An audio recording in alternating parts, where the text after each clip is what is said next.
Good morning India. आज का सवाल, शराब कहते हैं परमात्मा है, पर परमात्मा मिलता कहाँ है?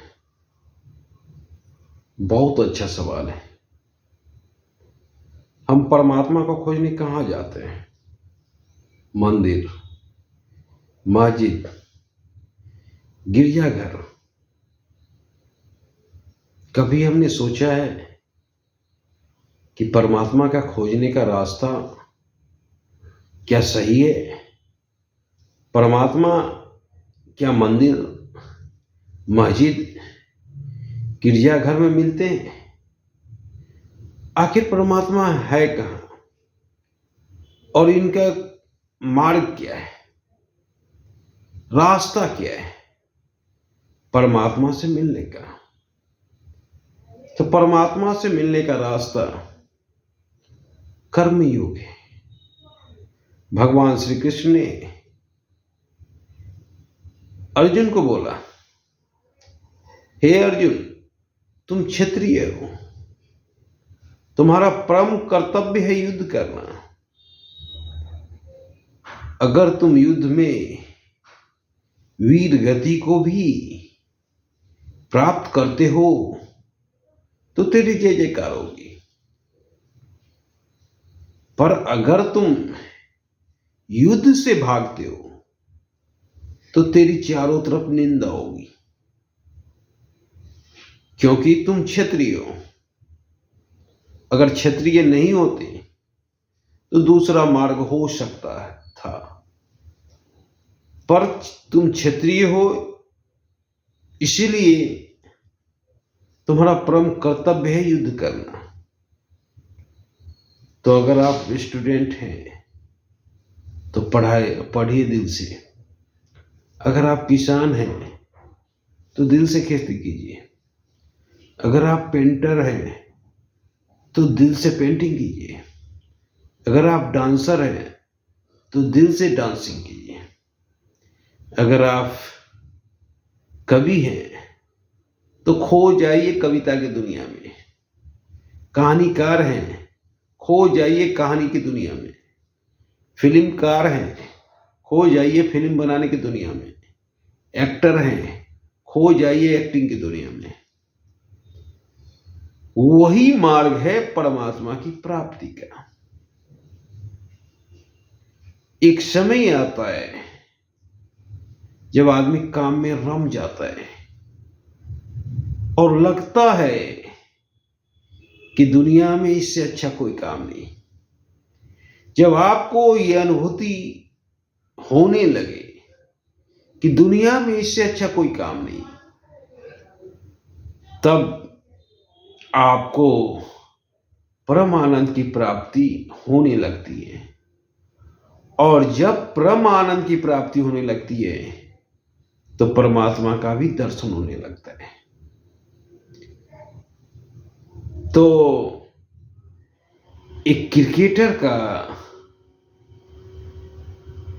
परम आनंद की प्राप्ति क्रिकेट खेलने में ही हो सकती है, और क्रिकेट में ही परमात्मा मिल सकता है। एक सैनिक का परम आनंद की प्राप्ति राष्ट्र सेवा में होती है, और उसी में परमात्मा की प्राप्ति हो सकती है। विसेंट हॉलैंड का एक पेंटर था, उसकी पेंटिंग बिकती नहीं थी, पर उसे इतना मन लगता था पेंटिंग बनाने में कि उसमें परम आनंद की प्राप्ति होने लगी। एकदम खोया रहता था विसेंट, और विसेंट ज्यादा दिन जिंदा भी नहीं रहा। अगर आर्ट फील्ड में सबसे ज्यादा कोई स्ट्रगल किया तो विसेंट वान गो ही स्ट्रगल किया। उनकी जीवनी ऐसी है, अगर जानोगे तो रो दोगे, पर विसेंट ने कभी पेंटिंग नहीं छोड़ा। उसकी पेंटिंग नहीं बिकती थी, उसके भाई थियो उनका आर्थिक हेल्प करता था, जिसके बदौलत वो पेंटिंग करते थे, क्योंकि पेंटिंग में उन्हें परमात्मा का दर्शन होता था। और विसेंट के मरने के 4 साल बाद एक पेंटिंग विसेंट की बिकी और उसके बाद रातों रात विसेंट आर्ट का दुनिया में द ग्रेट आर्टिस्ट की सूची में सबसे ऊपर हो गए।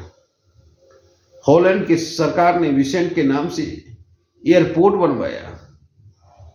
हॉलैंड की सरकार ने विसेंट की सारी पेंटिंग एक जगह संग्रहित की और विसेंट वान गो म्यूजियम बनाया। और आज विसेंट की पेंटिंग अरबों रुपया में आपको नहीं मिल सकता है। तो ये होती है परमात्मा का दर्शन। खो जाए, मिले ना मिले, इसको ही मत सोचिए, अपने काम में खो जाइए और आपको परमात्मा का दर्शन होगा। पर हम लोग यही नहीं जान पाते कि परमात्मा का दर्शन कैसे होगा, और ना कोई हम लोग को बताता है। साधु संत ऋषि मुनि सबको पता है कि परमात्मा का दर्शन कैसे होगा, पर कोई रास्ता नहीं बताएगा, क्योंकि रास्ता बता दिया तो उनका धंधा बंद हो जाएगा। वो भटकाते रहते हैं ताकि कोई रास्ता ही नहीं जान सके, क्योंकि रास्ता जिसे जिस दिन मालूम होगा उस दिन उसे नहीं पूछेगा, ना कोई पंडित को पूछेगा, ना कोई मौलवी को पूछेगा, किसी को नहीं पूछेगा, क्योंकि उसे रास्ता मालूम हो गया और अब रास्ता पे चलना है और परमात्मा का दर्शन करना है। इसीलिए कोई भी साधु संत मौलवी फकीर परमात्मा के प्राप्ति का रास्ता नहीं बताते। तो परमात्मा का प्राप्ति का रास्ता सिर्फ एक है, कर्म। और कर्म के जरिए ही परमात्मा का प्राप्ति हो सकता है। अपने काम में खो जाइए, इस चीज की चिंता छोड़ दीजिए कि मिले या ना मिले, और एकदम खो जाइए। दुनिया से बेफिक्र, कुछ भी कहे दुनिया, उसकी नहीं सुननी है, सुननी है अपनी। क्योंकि जब भी कोई नया काम कोई भी करता है तो दुनिया उसे पागल कहता है, और जब उस काम में उसका पहचान होने लगता है तभी दुनिया उसके पीछे आ जाता है। तो दुनिया की परवाह मत कर, क्योंकि अगर कुछ करोगे तो दुनिया बोलेगा ही। उसको मत सुनो, अगर उसको सुनोगे तो नहीं कर सकोगे। तो अपने कामों में खो जाओ, दिल से करो और परमात्मा की प्राप्ति होगी। जय हिंद।